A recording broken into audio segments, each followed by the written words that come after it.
The presence of permanent, non-Native American residents in O'Fallon can be traced back as far as 1796, when Jacob Zumwalt accepted a Spanish land grant. But local archaeologists and historians believe Native Americans may have inhabited this area as early as 8,000 to 12,000 BC. Now, let's fast forward to today.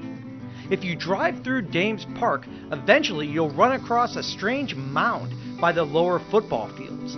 This oval-shaped mound is believed to be one of the oldest ancient Native American mounds in North America. Well, we were doing a survey of the Peru Creek. We got a grant from the National Park Service that's administered by the State Historic Preservation Office here in Missouri.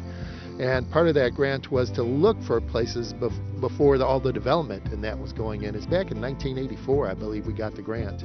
And so we were doing surveys of selected portions along Peru Creek.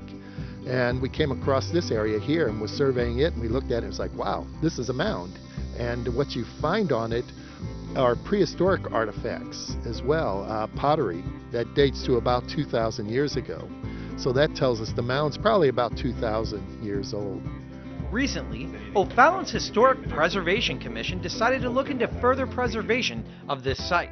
Certainly anything historic that involves the city of O'Fallon, the O'Fallon Historic Preservation Commission is obviously going to be interested. So it was a natural thing for us to be drawn to the Indian mounds and try and better understand the history of the mounds and if there's any sort of preservation effort that is required to protect it for future generations. It's believed that this is probably the only intact mound of the late woodland time period still in existence.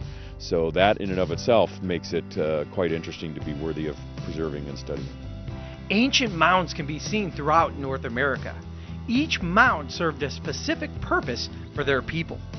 The mounds at that time were used predominantly for prehistoric burials for the leaders of societies. And the mounds were not only a place that they were buried, but they also served as a place of community pride, just like the arches for us today. Having a mound on near your site reflected how important and influential your village was. So they were usually put in prominent places that you could see, like this spot here on the floodplain of Peru Creek. These earthen structures are the key to unlocking our ancient past.